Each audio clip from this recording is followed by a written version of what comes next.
All right, everybody. Here's a neat little feature inside of Camera Raw that I think kind of sneaks by a lot of people, and it's got definitely some uses when it comes to making different versions of your photos. Because here's what happens. Let's say, and I'm going to go ahead and do it. I'm just going to make a couple of adjustments to this photo here. We'll make it significantly warmer because it's sand dunes. Maybe brighten it up a little bit, increase the contrast, decrease the exposure a little bit here. And you can see our preview. That's before. That's after. So we've definitely done some stuff to it. Well, what happens if I want to see this as a black and white? I could go over to my black and white mixer and I could start to change all the different settings over here. But what happens if I wanted to get it back to where it was right here? In fact, before I go anywhere, let me do one more thing and add a vignette. There we go. Much better. All right.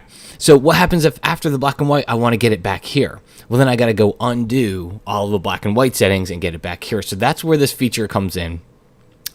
What you're going to see over here on the right-hand side, it's called Snapshots. All right.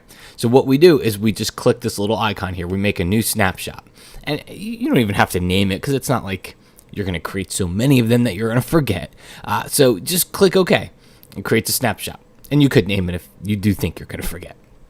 But anyway, now what I can do is I can come over here and I can convert this to grayscale. Turn it into black and white. Maybe make a couple of adjustments to it here. Maybe really go in here since it's a black and white and really focus in on that vignette. Maybe tweak the blacks a little bit, some clarity, do something else to the photo. And what I can do over here again is come to snapshots and add another new snapshot. And maybe just I'll call it B&W just so I know that this one's the black and white. All right, and then I can go back, and if I want to, even add a tint to it. So we'll go to our split toning, and I'll go over onto the shadows here, and we'll add a little bit of a tint to the photo. Okay, a little reddish, orangish type of a tint. And again, I can go to snapshots, come over here, and I can just type in tint and click OK.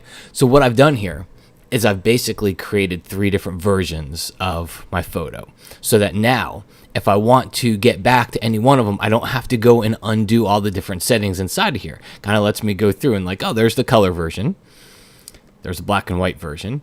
There's the tinted version. And so now I've got all these 3 different versions that I can work with. The cool part about it is if I were to click done here inside of Camera Raw, and then I come and I open this photo back up in Camera Raw 6 months from now, these versions will still be there. So I'll still be able to experiment with them without having to go in and redo all the work. Or maybe, you know, the person that I want to show these to is not standing here right at the exact moment that I'm doing this, but I do know that I want to open this up and I want to be able to show them a couple of different versions of the photo later on. This gives me a really good way to do it. So it's your snapshots panel over here inside of Camera Raw on the right hand side. Remember, it's all non-destructive, so when you click done, it all gets saved. It doesn't actually permanently change the photo. I can open this in Photoshop and do whatever I want, come back into it, and I'll still be able to do all the same settings that I did just now here.